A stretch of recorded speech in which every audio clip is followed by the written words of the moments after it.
나누겠습니다. 우리 첫 번째로 황미애 집사님, 발목 수술 잘 되셨는데 회복되실 수 있도록 기도해 주시고, 오수미 권사님 추가 치료 과정 가운데 강건할 수 있도록, 우리 문한수 성도님 간 이식을 위해서, 가정의 구원을 위해서, 또 간을 주시는 우리 김경희 성도님 건강을 위해서 기도해 주시고, 우리 박재희 장로님 24일 눈 수술하시는데 강건할 수 있도록 수술을 위해서 기도해 주시고, 우리 조예나 청년 조미연 자매 영육간의 강건함을 위해서 우리 다 같이 주여 한번 외치고 간절히 기도하시겠습니다. 주여! 사랑하는 하나님 아버지 주님 감사합니다. 우리 황미애 집사님 지켜주셔서 이렇게 수술 잘 받게 하심에 감사합니다. 하나님 수술 가운데 지켜주신 주님, 회복 가운데도 지켜주시기를 소망하며 기도합니다. 우리 오수미 권사님 추가 치료 과정 가운데 하나님께서 지켜주시기를 소망합니다. 아버지 하나님 체력을 주시고 모든 치료를 받아도 강건할 수 있도록 온전히 치료받게 하여 주시옵소서. 문한수 성도님 간 이식, 아버지 하나님 또한 가정의 구원을 위하여 기도합니다. 아버지 하나님 우리 김경희 성도님 건강을 지켜주셔서 아버지 하나님 주는 자나 받는 자나 모두 강건하게 하여 주시고 회복되게 하여 주셔서 그 가정이 예수 안에서 구원받는 역사가 일어나게 하여 주시옵소서. 우리 박재희 장로님 눈 수술하신데 하나님 지켜주시기를 간절히 소망합니다. 또한 아버지 하나님 조예나 자매 조미연 자매 하나님께서 지켜주셔서 하나님께서 강건하게 지켜주시기를, 그 마음과 그 육신 모두를 주님께서 지켜주시기를 간절히 소망합니다. 어렵고 힘든 가운데 하나님 바라보며 그 가정이 온전히 일어설 수 있도록 하나님 지켜주시고 보호하여 주시옵소서. 오늘도 우리의 기도를 들으시고 응답하여 주실 주님께 영광 돌려오며 우리 주 예수 그리스도의 이름으로 기도하였습니다. 아멘. 아멘. 아멘. 감사합니다. 말씀 나눠보겠습니다. 요즘 젊은이들이 군대에 많이 가고 있습니다. 남자 청년들이 군대에 가요. 이번 다음 주 월요일도 우리 민수가 군대에 갑니다. 지난달에는 정찬이가 갔고 이렇게 군대에 가고 있습니다. 젊은이들을 군대로 보내면서 저도 제가 군대 갔던 시간들을 생각해 보게 됩니다. 농담으로 저는 시간을 다시 되돌릴 수 있어도 20대로 가고 싶지 않다고 그렇게 말씀드리기도 합니다. 그 이유가 군대 다시 가야 되니까. 그래서 이렇게 막 농담하기도 하는데, 군대는 제 인생에 있어서 정말 새로운 경험이었고 그 후에도 이런 경험을 해본 적은 없습니다. 무엇보다도 가장 신기했던 게 뭘까요? 군대에서 제일 신기했던 거는 한 번도 쏴보지도 않았던 총을 쏴본 거예요. 사실 다른 훈련을 받으면 육체적으로 힘든 걸 하잖아요. 몸이 힘든데 군인이 되었다고 실감하는 거는 군장 메고 오래 걷는 것, 이것도 그냥 사회에서 걸을 수 있는데, 군인이 되어서 실감이 나는 순간은 총 쏘는 순간이었어요. 내가 정말 전쟁에 나가는 것을 준비하는 군인이 되었다는 것을 실감하게 되었습니다. 자, 정말 신기한 나머지 저 밑에 이제 표적지 있잖아요. 200m였나? 이제 기억도 잘 안 나는데 아마 여기서 저쪽 끝이실 거예요. 저기 선풍기 있는데 그쯤에 이렇게 쏘고 제가 잘 맞췄어요. 탄착군이 잘 형성이 돼서 칭찬받고 막 훈련에서 열애돼서 쉬고 이래 너무 기분이 좋아서 박청 사모님한테 제가 그 표적지를 보내줬더니 이게 대체 뭐냐고 관심도 없어. 군인은 되게 좋아하는데 세상 사람들은 그 봐봤죠. 그 구멍 3개 뚫린 거, 그거 사람 모양의 구멍 3개 뚫린 거 그거 보내줘봤자 그냥 남자친구가 군대에서 열심히 사는구나, 그 정도. 그런 기억이 납니다. 훈련소를 마치고 저는 포병이 됐어요. 그래서 나중에는 이제 훈련 나가서 포를 조준하고 이를 쏘는데, 포에 1945년에 만들어졌다고 써 있어요. 진짜 2차 세계대전 때 만들어졌던 포를 저희가 105mm 포인데, 포를 이렇게 트럭 뒤에 이렇게 고리를 걸어갖고 끌고 다니는 포였어요. 견인포라 그러는데, 여러분들이 포 생각하면 이렇게 전차 같은 거 지나가서 딱 이렇게 하는데, 저희는 그런 건 아니고 차 뒤에 끌고 가서 내리고 엄청 큰, 예수님 이 손에 박은 못보다 훨씬 큰 이만한 못 있거든. 그런 거 막 엄청 큰 거 이렇게 박아갖고 그래갖고 이제 포를 쏘고 그랬습니다. 정말 이 포를 쏘면 정말 큰 소리가 나요. 하늘이 무너지는 것 같은 뻥 소리가 나는데, 이런 소리를 들으면서 전쟁이라는 것이 무엇인지 다시 한번 생각해 보게 되었습니다. 사실 군 생활 동안 가장 많이 한 것을 꼽아보라고 하면 제일 많이 한 건 부대 경비일 거예요. 이렇게 총 들고 서 있는 거. 그리고 그 다음 많이 한 건 땅 파는 거, 부대 정비. 노가다라 그러죠. 땅 파고 이렇게 부대 관리하고 이런 것들을 많이 했어요. 대부분의 시간은 그런 것들을 하는데, 그럼에도 저라는 사람을 밖의 사람들과 다르게 군인으로 만들어주는 물건이 있다면 총이라는 거죠. 보초 쓸 때도 총알은 없었지만 이렇게 총을 들고 서 있고, 자, 훈련을 하면 총을 메고 허리에 이제 총알이 들어있는 탄창도 메고 머리에 철모도 쓰고 군장을 하고 전투 훈련을 합니다. 전쟁하기 위한 장비를 몸에 두르고 이렇게 나가는 거죠. 총을 가지고 나를 죽이려고 오는 적군에게 이제 총 없이 싸우는 건 많이 안 되잖아요. 총을 저쪽에서 총을 쏘는데 저도 같이 총을 쏴야겠죠. 그래서 이제 재밌는 얘기를 하나 해드리자면, 저도 처음 군대 나가서 알았는데, 훈련을 나가면 이제 뭐라 그러죠? 공방전을 해요. 피아 식별띠 띄고 이제 다른 부대, 옆 부대 분이랑 저희랑 공방전을 하는데, 총을 실제로 쏠 수가 없고, 저희 때만 해도 전자장비 마일즈가 도입이 아주 소수의 부대만 도입됐기 때문에 적군이 이렇게 지나가면 저희가 숨어 있다가 이러고 빵빵빵 아저씨 죽었어요. 그러면 이제 그 지나가는 아저씨는 죽어서 전사찰이 되는 거예요. 그래갖고 아이고 우리 죽었네 이렇게 훈련했어요. 빵빵빵 입으로 쏘고 죽었다 그러고 막 그렇게 훈련하곤 했는데, 자, 그렇게 그래도 이 총을 가지고 나가서 저희가 조준하고 그런 훈련을 했습니다. 그렇기 때문에 군인에게 무기와 장비는 전쟁에 나가는 가장 필수적인 장비라고 할 수 있죠. 그리고 내 생명을 보호하기 위한 가장 최소한의 장비이기도 하죠. 자, 이와 같이 사도 바울은 그리스도인은 누구나 군인이라고 말을 하고 있어요. 우리가 평소에 느끼고 있다거나 느끼지 못할 수도 있지만, 저와 여러분은 모두 군인인 거예요. 자, 에베소서 6장 11절 우리 함께 한번 읽어보겠습니다. 시작. 마귀의 간계를 능히 대적하기 위하여 하나님의 전신갑주를 입으라. 자, 사도 바울은 에베소 교회 교인들에게 이제 이 작은 에베소 교회 교인들한테 하고 싶은 말 다 한 거예요. 이제 마지막 말인 거예요. 이렇게 권면하고 있는 거예요. 마귀의 간계를 능히 대적하기 위하여 하나님의 전신갑주를 입으라고 권면하고 있어요. 지금은 뭐 군인들이 막 이렇게 옷을 싸매고 입을 필요가 없어요. 싸매고 입어봤자 총알이 너무 세기 때문에, 무겁게 입어봤자 총알 맞으면 이게 아무리 방탄복을 입어도 기절한다 그러잖아요. 예전에는 근데 갑옷이 되게 중요했습니다. 좋은 갑옷을 입으면 칼이 뚫고 오지 못하기 때문에. 그래서 전신 갑주를 입으라고 말하고 있어요. 자, 사도 바울이 말하는 우리가 싸워야 하는 적에 대해서 먼저 한번 살펴보겠습니다. 12절 함께 읽어보겠습니다. 시작. 우리의 씨름은 혈과 육을 상대하는 것이 아니요 통치자들과 권세들과 이 어둠의 세상 주관자들과 하늘에 있는 악한 영들을 상대함이라. 자, 사도 바울은 우리의 영적 전쟁의 상대는 혈과 육, 사람을 상대하는 게 아니라고 말해요. 그렇다면 우리의 전쟁 상대는 통치자들, 권세들, 어둠의 세상 주관자들, 하늘에 있는 악의 영들이라고 말하는데, 제가 처음에 이 말씀을 읽는데 말이 앞뒤가 맞게 느껴지지 않았어요. 왜냐하면 혈과 육은 사람이 아니라고 말하면서 뒤에 보면 통치자들, 권세들이라고 말하고 있어요. 이 사람들은 사람이잖아요. 그리고 세상의 주관자들이라고 말하는데, 사람도 말하고 사람 아닌 존재들도 말하는데, 이게 아예 악한 영들, 그냥 악한 영들이 이 세상들을 지배하고 있으니까 너희들은 영적 전쟁 해야 된다 라고만 말하면 이해하기가 쉬울 텐데, 여기에 통치자들, 권세들도 끼고 말하고 있어요. 자, 이 말이 무엇인지 이해하려면 당시 로마 시대의 지도자들의 모습을 살펴보아야 해요. 자, 사도 바울이 살고 있던 시대 그리스도인들이 핍박당하던 이유는 그들이 뭐 엄청난 잘못을 해서가 아니에요. 뭘 잘못했겠어요? 뭐해서 예수님 믿었지?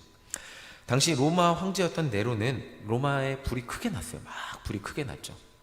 그러니까 이제 사람들이 네로 탓을 하는 거예요. 네로가 황제라서 불이 났다, 막 네로 탓을 하는 거예요. 그러니까 이제 자기가 이제 정치적으로 입지가 불안해지니까, 이 전의 황제들이 어떻게 죽었냐면 대부분의 로마의 황제들은 암살로 죽었어요. 이 정치적인 입지가 힘이 없으면 그냥 암살로 죽게 되었습니다. 그러니까 그리고 아니면 또 반란이 일어났죠. 이런 것들, 정치적으로 굉장히 불안한 속에 있어야 되니까 이 위기를 넘어가기 위해서 네로가 뒤집어 씌운 거예요. 그리스도인들이 로마에 불을 질렀다. 그러니까 이 로마 사람들이 화가 났던 광기가 모두 그리스도인에게, 이제 저 사람들 평소에 뭔가 좀 극성맞게 신앙생활하고 예수님 믿더니, 예수라는 존재를 믿더니 저 사람들 그럴 줄 알았어. 이런 식으로 만들어 버린 거예요.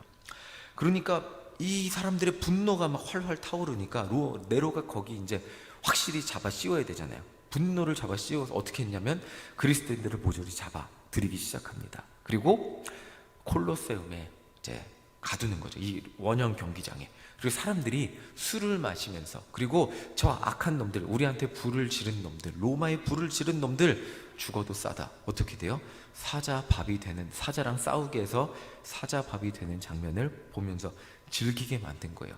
그러니까 이게 똑같은 사람인데 어떻게 로마 사람들은 그렇게 잔인하게 사자밥이 되는 걸 즐겼냐라고 생각할 수 있겠는데, 이런 생각들, 사람보다 못한 예수 믿는 사람들, 이런 프레임을 만들어서 씌워버리니까 이 사람들은 죽어도 되는 사람으로 만들어버린 거예요. 그러니까 거기서 야, 우리 로마 시내, 로마를 불태운 사람들 죽어도 싸다, 이렇게 돼버리니까 이 로마 사람들은 그리스도인들을 죽이는 것을 즐기게 된 거죠. 아무것도 모르는 대중들은 그리스도인들이 사자밥이 되는 모습을 보면서 벌받을 짓을 했으니까 저렇게 잔인하게 죽어도 된다고 생각했습니다. 자, 이 네로라는 황제 한 사람이 자신의 정치적 위기를 돌파하기 위해서 정말 죄 없는 그리스도인들을 그렇게 죽여버린 거예요. 심지어 그것을 사람들이 보면서 즐기게 했어요. 이게 정치 논리잖아요. 우리가 알고 있는 네로라는 한 사람, 근데 이 네로가 아니었고 다른 왕이었어도 그럴 수 있다는 거죠. 정치 논리잖아요. 자기 자리를 지키기 위해서 무고한 피를 흘리게 하는 것. 자, 한 가지 더 예를 들어볼까요? 우리가 주일날 들은 설교 말씀에 따르면 의로웠던 유다왕 여호사밧의 아들 여호람이 바알을 숭배했던 북이스라엘의 왕 아합의 딸 아달랴를 만나서 한 행동이 있어요. 그것은 자신의 왕권을 위해서 형제들 모두를 죽여버린 거예요. 성경은 여호람의 이런 행동을 아합의 길로 갔다고 말하고 있어요. 이 말은 이방 사람들이 나라를 통치하는 정치 논리대로 그렇게 통치했다는 겁니다. 만약 여호람이 평범한 집안에서 태어났다면 아무리 이방 사람들의 방법대로 살았어도 그렇게 형제들을 죽일 이유는 없었겠죠. 왕이었기 때문에 이방 사람들, 그러니까 자기 부인이 가르쳐준 대로 한 거잖아요. 여보 자리를 제대로 지키려면 형제들 다 없애야 돼. 이게 다른 나라들 다 그렇게, 그게 맞는 거야. 그렇게 해야 돼. 이것이 그 말씀 따라서 죽였다는 거죠. 이것이 이방 사람들, 아니 정치인들이 자기네 자리를 지키는 방법이었죠. 우리는 사극을 많이 봤고 정치 드라마를 많이 봤기 때문에 이런 장면이 어렵지 않게 이해가 될 것입니다. 사도 바울이 통치자들을 대적하라는 말이 바로 이 말이에요. 아무리 선한 사람인 것 같아도 그 자리에 가면 남들이 사는 방법대로 다 그렇게 산다는 거예요. 정치인이 나쁘냐? 정치인이 그 자리에 가면 그렇게 살게 되느냐? 라고 했을 때 누가 가도 그렇게 살게 됩니다 라고 말하는 사람이 너무나 많잖아요. 자, 교회에서 배운 하나님의 법은 정말 이론적으로 맞는데 현실의 현장에 가면 남들 사는 대로 살아야 망하지 않을 수 있는 것 같은 그런 것. 정치인이 되면 남들처럼 정치의 논리대로 살아야 되고, 장사꾼이 되면 남들처럼 그렇게 장사를 해야 살아남을 것 같습니다. 제가 아이스크림 집에서 일할 때 저희 사장님이 매상 때문에 고민하다가 몇 번 컵 무게 때문에 말씀을 드렸는데, 이 컵 무게를 받게 된 이유가 있어요. 다른 가게를 방문하고 온 거예요. 근데 이제 투디프루디라고 여러 매장이 있어요. 그럼 여러 매장을 가서 어떻게 운영하는지 보고 온 거예요. 근데 정직하게, 그때 배운 게 뭐냐면 정직하게만 장사하면 망한다는 거예요. 그래서 그때 배운 게 저울로, 저희가 이제 무게를 딱 이렇게 아이스크림을 쭉 따라오면 저울 위에 이렇게 무게를 딱 재갖고, 그렇게 저울로 재갖고 그 무게대로 돈을 받는 거였는데, 이 저울 뒤에 이렇게 손가락을 살짝 대갖고 티 안 나게 1,000원 정도 더 받게 하는 거나, 아니면 컵 무게를 법상 빼게 돼 있는데 컵 무게를 받게 만들어 놨어요. 그렇게 살짝 다른 가게에서 사용하는 방법들을 배워서 사용한 거예요. 그러면서 한 말이 저한테 있어요. 뭐냐면, 정훈 씨, 다른 가게들 다 이렇게 해요. 안 하면 망해요. 우리 가게 정훈 씨 일해야 되잖아요. 먹고 살아야 되니까 정훈 씨 일자리 사라지면 안 되잖아요. 좀 잘 도와주세요. 이렇게 얘기를 하는 거예요. 자, 공중에 권세 잡은 사단은 이 세상을 그렇게 사는 곳으로 만들어 놨어요. 이게 당연한 거예요. 대놓고 악하게 살라는 것, 막 대놓고 사람 죽이고 악하게 살라고 막 그렇게 말하지 않는 수도 있어요. 착하게 살면서 적당히 거짓말도 하고 속이고, 내가 착하게 사는 사람이 되기 위해서는 누군가에게 누명 씌우기도 하고 결과만 잘 되면 되는 거라고. 아니면 내가 나쁜 사람, 네로처럼 나쁜 사람이 될 수도 있는데 결국에는 다 내가 살아남아야 되잖아요. 나도 살아야죠 라고 이렇게 변명할 수 있게 만들어 놨습니다. 이것이 세상 사람의 논리이고 아합의 길이고 공중의 권세 잡은 사단이 이 세상을 경영하는 방식이라는 거예요. 그러니까 통치자들과 권세들이 이 예에 나오는 거예요. 왜냐하면 누가 통치자가 돼도 그 자리에서 아둥바둥 싸워요. 배신이 배신을 낳고 칼이 칼을 낳고 암살이 암살을 낳기 때문에 로마의 정치는 그랬거든요. 그래서 사도 바울이 그것을 얘기하는 거예요. 이런 세상의 법 가운데 그리스도는 이런 세상의 법을 가지고 맞서 싸워야 됩니다. 이것이 그리스도인의 삶입니다 라고 말하고 있는 겁니다. 제가 젊은이들에게 설교하면서 말한 적이 있어요. 남들 다 그렇게 사니까 여러분도 그렇게 살 거예요?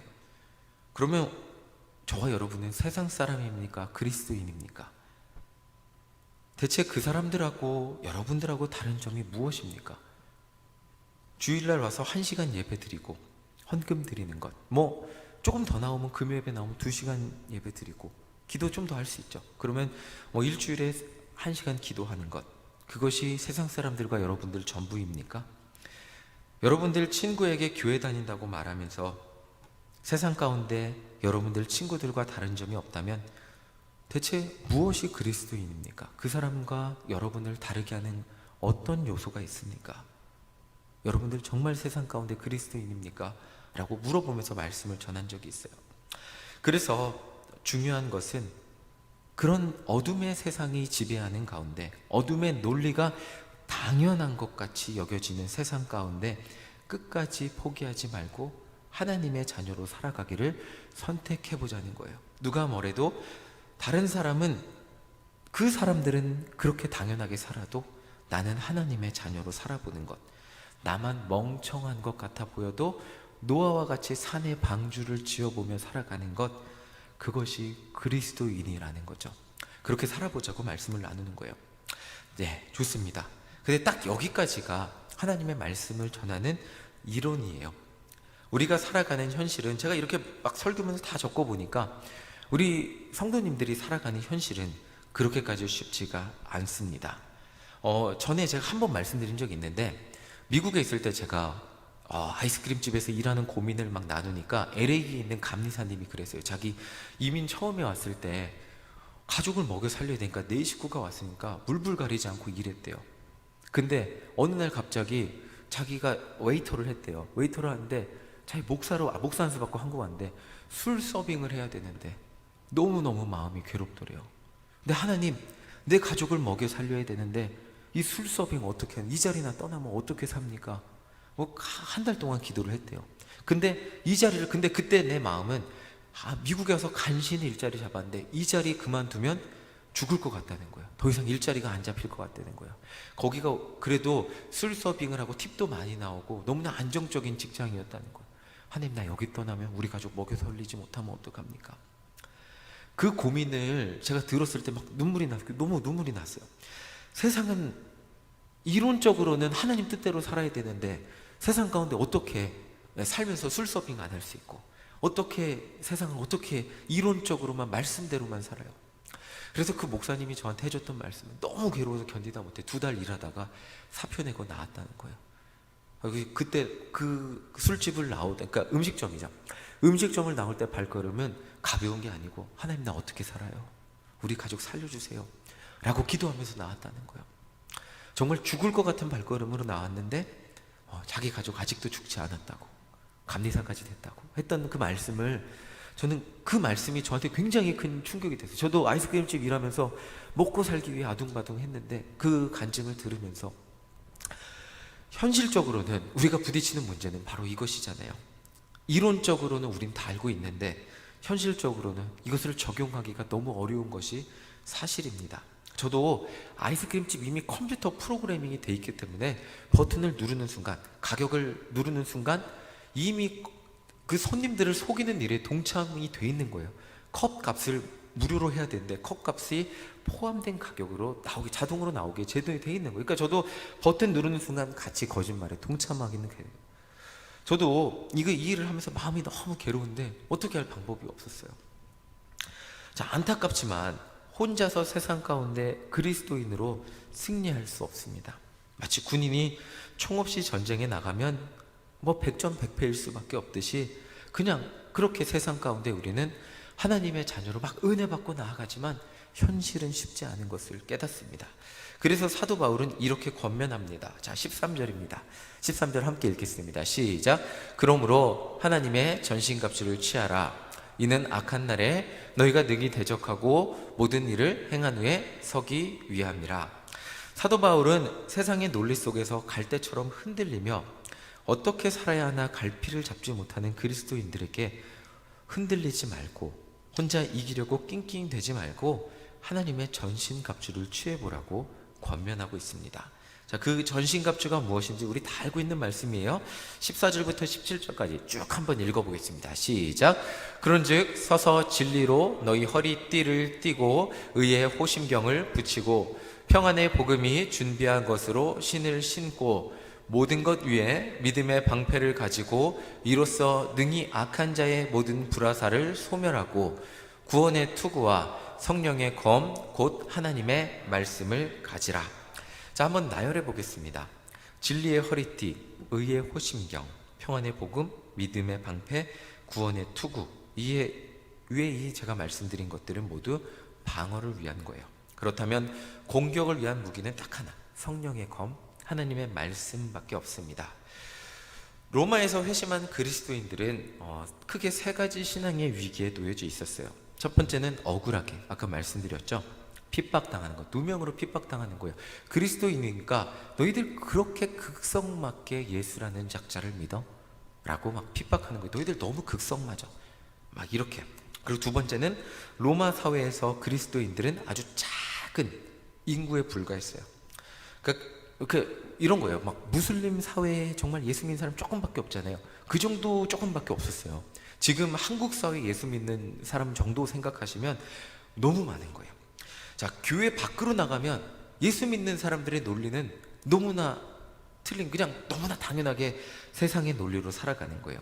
음란하고 호색하는 것이 당연하고 살아가기 위해 속이고 힘으로 살아가는 것이 당연한 세상에서 남들 그렇게 사니까 나도 그렇게 살아야 하는 것, 그렇게 살아남을 것 같은 유혹이 존재했어요. 그래서 고린도전서나 이런 데 보세요. 호색하지 말라, 방탕하지 말라 막 나오잖아요. 이게 예수를 믿었는데 세상에 나가면 어떻게 되냐면 그런 것들이 계속 로마 사회의 유혹에 계속해서 세상에 나가면 그게 당연한 거니까 그렇게 받아들여지니까 사도 바울이 계속 얘기하는 거예요. 그리고 마지막으로 이단의 유혹이 있었습니다. 그러니까 이 천국 갈 때까지 일정한 모습으로 신앙생활을 해야 되잖아요. 예수님을 믿으면 처음에 막 가슴이 뜨거워지고 뭔가 일어날 것 같은데 교회 생활이라는 게 여러분 해보니까 어떠십니까? 교회 생활은 잔잔한 강위에 흐르는 물처럼 예수를 믿으면 처음에 뜨거운 것 같았다가 매일매일 하나님과 동행하며 기쁨으로 살아가는 것. 근데 마치 이단은 뭔가 이 폭포수 떨어지듯이 엄청난 비밀이 있는 것처럼 알려주는 거예요. 귀 쏙쏙 들어옵니다. 갑자기 와, 남들이 모르는 비밀이 있는 것처럼 알려주는 거예요. 막 유대인들이 아는 그 육신의 할례를 받으면 막 대단하게 내가 육신의 징표를 받아서 믿음이 더 좋은 것처럼, 아니면 영지주의라고 그래서 뭔가 이 영적으로 더 깊은 데 빠져버리면 그럼 지금 내 신앙생활보다 더 영적으로 대단한 사람 되는 것처럼 이런 것들 계속 알려주니까 사도 바울이 편지할 때마다 쓰는 거예요. 막 쓰는 거예요. 야, 그런 것들 없다. 다른 복음 없다. 오직 예수 그리스도, 그분 의지하면서 신앙생활하는 것밖에 없다고 계속 알려주는 거예요. 이 세 가지 남들이 모르는 비밀 같은 진리, 나만 알고 있는, 우리만, 걱정, 너만 알고 알려줄게. 저 사람들은 아무도 몰라. 너만 알려주는 그 비밀, 이런 것도 없다고 말해주는 거예요. 그런 가르침에 너무나 쉽게 노출되어 있었다는 거죠. 사도 바울이 말하는 전신갑주는 이런 것들에서 우리의 신앙을 잃지 않는 거예요. 첫 번째는 진리의 허리띠죠. 간단하게 말하면 이거 내용을 다 설명하면 엄청 길어지지만 간단하게 말하면 예수님으로만 구원받는다는 말씀, 진리잖아요. 오직 진리는 뭐예요? 예수님밖에 없어요. 예수님 위에서만 구원받는다는 그 진리 위에 서는 거예요. 의의 호심경이 뭘까요? 내가 의로운 행동해서 호심경이 이 가슴을 보호하는 거거든요. 내 의로운 행동으로 어떤 악한 것들에 맞서는 게 아니고 나를 의롭게 하시는 예수 그리스도의 은혜로 말미암아 어떤 사단의 유혹이 나를 찾아온다 할지라도, 그리스도인이 너는 악한 자야 라는 공격이 찾아온다 할지라도 나는 오직 하나님의 말씀으로, 예수 그리스도의 십자가 복음으로 의롭게 되었음을 믿으며 사단의 유혹을 물리치는 자가 되는 거죠. 그리고 세 번째는 평안의 복음입니다. 하나님의 아들인데 힘으로 세상을 굴복시키지 않고 끝까지 사랑으로 희생하신 예수님의 사랑의 복음. 자, 이 예수님이 언제나 나와 함께 하신다는 그 평안의 복음, 세상을 평화롭게 하는, 아무리 나를 핍박하고 괴롭혀도 나는 하나님의 사랑으로 그냥 그것을 대응하며 나아가는 그 평안의 복음. 그리고 예수님이 언제나 나와 함께 하신다는 믿음의 방패. 그러니까 믿음의 방패는 약간 이런 거라고 할 수 있어요. 제가 맨날 비유하는데 저 어렸을 때 놀이터에 무서운 형들이 있었어요. 그러면 놀이터 놀러 가기 무섭잖아요. 무서운 형들 막 담배 피우고 있으면 무서워요. 못 가잖아요. 근데 아빠 나랑 놀이터 가자 라고 하면 아빠랑 가면 갈 수 있잖아요. 그쵸? 안 무섭잖아요. 믿음의 방패란 이런 거예요. 언제나 임마누엘의 하나님이 나와 함께 하신다는 그 믿음의 방패를 가지고 어떤 공격에도 무너지지 않는다는 믿음이 있는 거잖아요. 아빠와 함께라면 저 형들이 날 공격하지 못해. 맞죠? 아빠가 함께 있다면 아무리 문신한 형이라도, 담배 피는 형이라도 나는 괜찮아, 이거잖아요. 아빠와 아버지 하나님과 함께라면 어떤 악한 영의 공격에도 나는 넘어지지 않을 수 있다는 믿음의 방패. 그리고 마지막으로 구원의 투구입니다. 나는 구원받았다는 자는, 나는 구원받았다는 자라는 흔들리지 않는 믿음. 이런 것들로 어떤 시련도 방어해야 된다는 것입니다. 그러니까 결국에는 예수 안에서 우리의 신앙이 바로 서야 한다는 거죠. 그리고 성령의 검, 결국 세상 가운데 하나님의 말씀을 선포하며 나아갈 때 이 세상 가운데 승리하며 살아갈 수 있다는 겁니다. 결국 사도 바울이 로마 군인의 갑옷으로 비유를 했지만 중요한 것은 이것이에요. 18절 함께 읽어보겠습니다. 함께 읽겠습니다. 시작. 모든 기도와 간구를 하되 항상 성령 안에서 기도하고 이를 위하여 깨어 구하기를 항상 힘쓰며 여러 성도를 위하여 구하라. 결국엔 기도해야 돼요. 기도해야 전신갑주 무장을 하는 거잖아요. 그래서 성령 안에서 기도해야 우리가 무장이 되고, 기도해야 하나님의 말씀이 제때 나가는 거잖아요. 자, 바이블 하이킹이 굉장히 귀합니다. 제가 최근에 바이블 하이킹이 한 5일치가 밀려 있었어요. 근데 어제 월요일날 제가 맘먹고 2시간 동안 쉬지 않고 쫙쫙쫙쫙 읽으니까 다 읽혀지더라고요. 여러분들 밀리면 안 됩니다. 그래서 한 4일치 밀려 있던 것 같아요. 근데 쫙쫙쫙 읽으니까 결국에 다 따라잡았는데, 안타까운 사실은 어제 반절밖에 못 읽었는데 오늘은 역대 11장부터 22장까지인가요? 자, 오늘 말씀 끝나고 나서 한 2시간 또 열심히 읽겠습니다. 자, 열심히 읽는데, 근데 그 말씀을 읽는 게 되게 중요해요. 거기 말씀에, 그 말씀을 읽다 보니까 하나님이 다윗한테 두려워하지 말라, 항상 내가 너와 함께 한다고 말씀하시고, 언제나 너와 함께, 다윗이 물어보잖아요. 내가 나아가리까 말리까 물어보더라고요. 어제 제가 쭉쭉 읽는데 그 말씀이 제 마음에 심장을 콩닥콩닥 뛰게 만드는 거예요. 내가 너와 함께하고 내가 너를 승리하겠다 말씀하시는 거예요. 근데 제가 그걸 입으로 선포하니까 제 마음에 하나님이 저한테 하시는 말씀으로 선포가 되더라고요.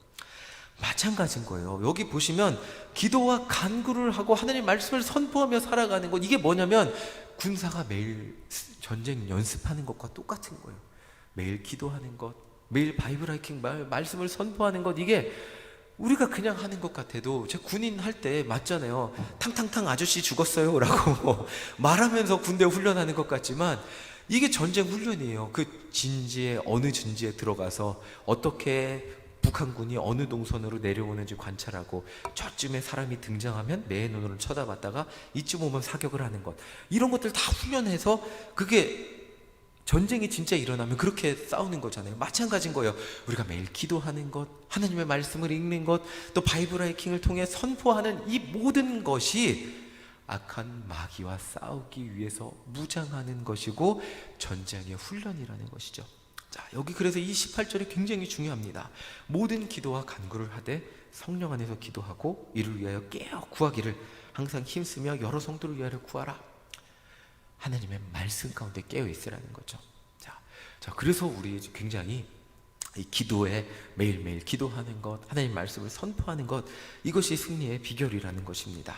세상의 불합리함에 흔들리지 말고 억울함에 무너지지 않고 예수 그리스도의 사랑의 법 위에 서서 하나님의 말씀으로 포기하지 않고 바로 서 있을 수 있는 비결은 기도와 말씀을 선포하며 나아가는 것이죠.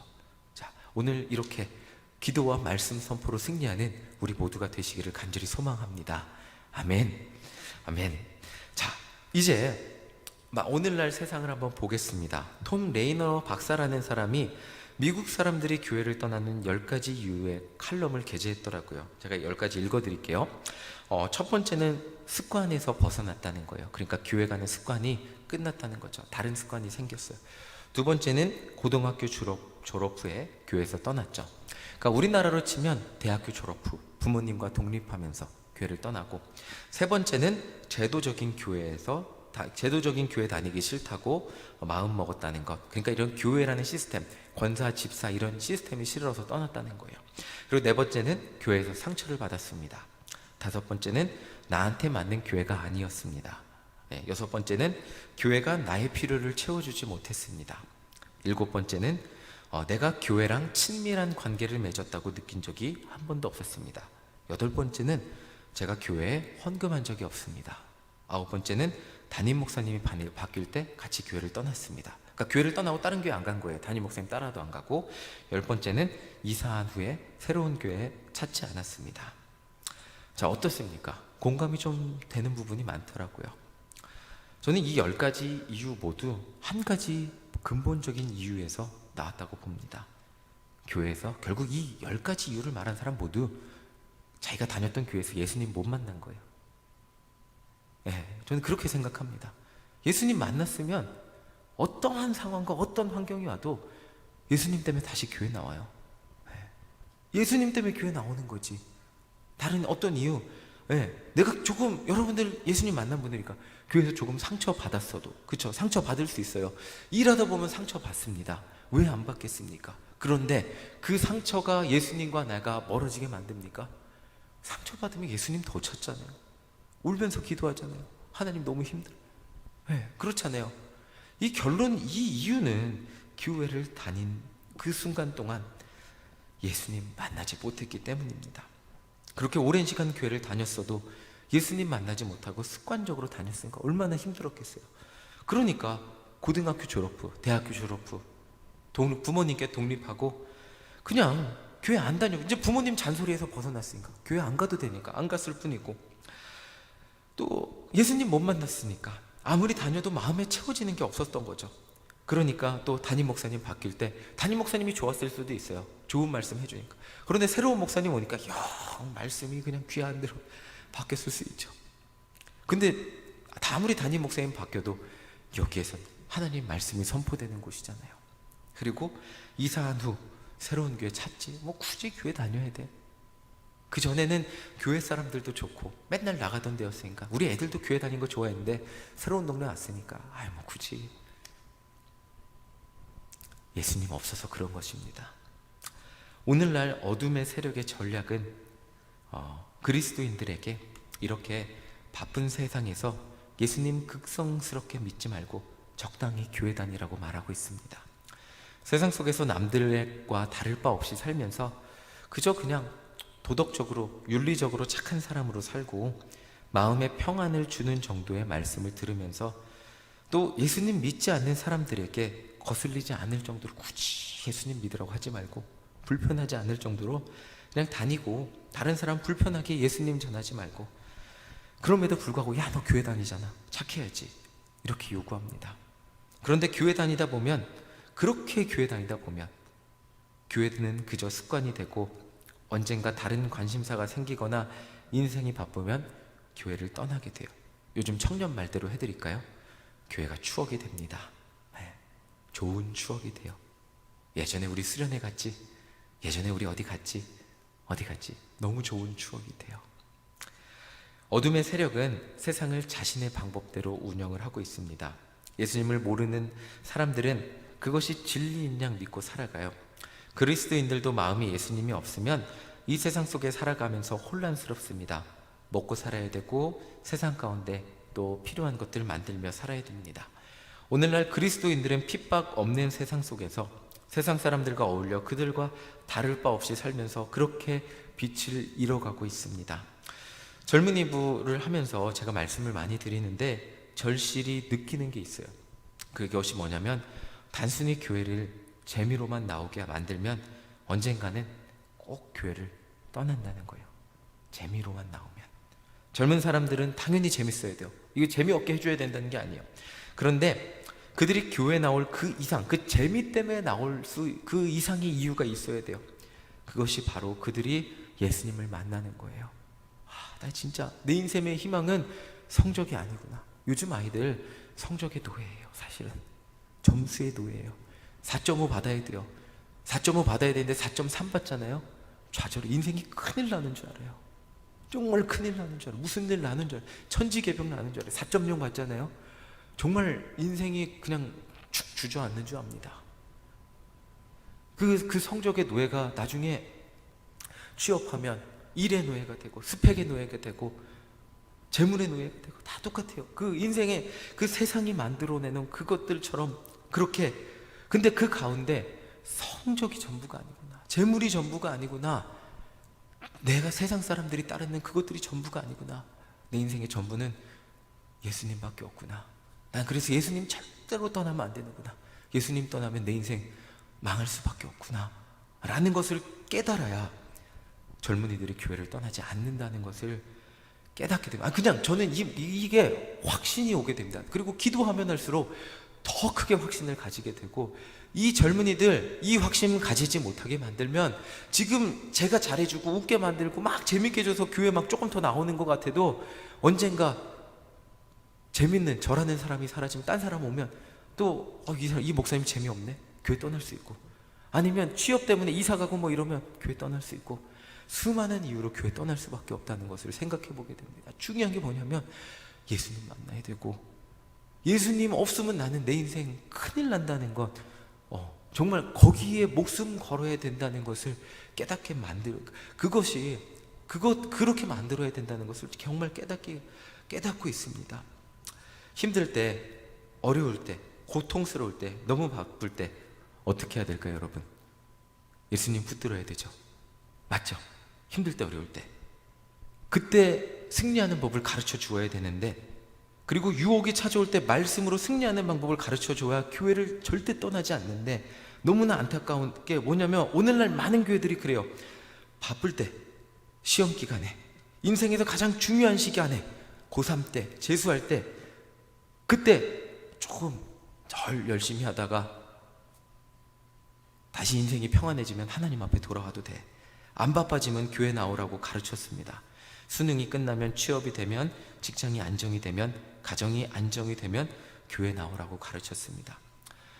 그런데 이 험한 세상, 수많은 유혹 속에서 세상 사람들과는 다르게 그리스도인으로 승리하려면 이렇게 힘든 순간 예수님 의지하라고 가르쳐야 한다는 사실을 절실히 깨닫습니다. 그러니까 뭐냐면 그렇게 힘들 때 목숨 걸고 기도하라고 가르쳐야 되니까, 고3 때 너무 힘들잖아요. 그럼 목숨 걸고 기도하자. 재수할 때 더 힘들죠. 막 애들 나눔해보면요, 재수할 때 자기 정신병 걸릴 것 같았다 그러더라고요. 그래요. 그때 기도하자. 이것을 가르쳐야 한다는 사실을 절실히 깨닫습니다. 다시 말하면 우리 젊은이들, 젊은이들만은 아니겠죠. 우리 모두 인생의 모든 순간에 예수님께 목숨 걸지 않으면 이 험한 인생 승산이 없다는 것입니다. 목숨 거는 게 전신갑주의를 입는 거예요. 가장 힘든 순간 예수님 찾아야 되고, 가장 바쁜 순간 예수님 찾아야 돼요. 그리고 목사님 말씀을 저는 가장 은혜 많이 받은 게, 누구나 넘어질 수 있잖아요. 가장 잘 되는 순간 예수님 찾아야 돼요. 그래야 넘어지지 않고 승리할 수 있습니다. 다른 것이 아닌 이것이 전신갑주라는 거죠. 말씀 마치며 사도 바울이 왜 이 말을 자신의 편지의 마지막에 기록했는지 저는 알 것 같아요. 오늘날 복음에 바로 서지 않은 그리스도인들이 이렇게 한두 명씩 수많은 이유로 교회들 가운데서 이탈하고 있기 때문입니다. 건강한 교회를 세우기 위해서 건강한 교인, 즉 예수님 안에서 바른 복음으로 무장한 교인들이 바로 서야 됩니다. 교회는 예수님의 몸이고 그곳은 하나님의 말씀을 전하기 위한 곳입니다. 그 말씀으로 세상을 정복하는 것이 교회입니다. 이 본질을 절대 잊지 말라는 것이죠. 자, 오늘 우리가 이제 기억해야 될 것은 교회의 본질은 바로 이것입니다. 진리 되시고 그 피로 우리를 의롭게 하셨고 복음의 주인 되시고 우리의 믿음의 주인 되시고 우리를 구원하신 예수님 안에 있어서 하나님의 말씀을 전하는 삶을 살아가는 것입니다. 결국 이것이 성도 개인을 바로 서게 하고 그리고 교회를 바로 서게 할 것입니다. 결국 성도가 살아 숨쉬기 위해서는 예수님을 전해야 됩니다. 교회가 살아 숨쉬기 위해서는 예수님을 전해야 됩니다. 말씀에 우리 손에 뭐가 있어요? 말씀의 검이 있잖아요. 그 말씀의 검을 휘두르지 않으면 우리는 군인이 아닐 것입니다. 그 말씀의 검을 휘두르며 승리하는 우리 모두가 되시기를 간절히 소망합니다. 어떤 순간에도 예수님만 있으면 우리는 다 이길 수 있습니다. 우리 매번 찬양하잖아요. 주를 찬양, 손을 들고 찬양. 전쟁은 하나님께 속했습니다. 가장 힘든 순간 하나님을 의지하고 가장 중요한 순간 하나님을 의지하고 또 우리 자녀들이 그렇게 하나님 의지해서 가장 힘든 순간에 주님 앞에 돌아올 수 있기를 기도하며 승리하는 우리 모두가 되시기를 간절히 소망합니다. 아멘. 자, 하나님의 전신갑주를 입고 승리하는 우리 모두가 되시기를 간절히 소망합니다. 아멘.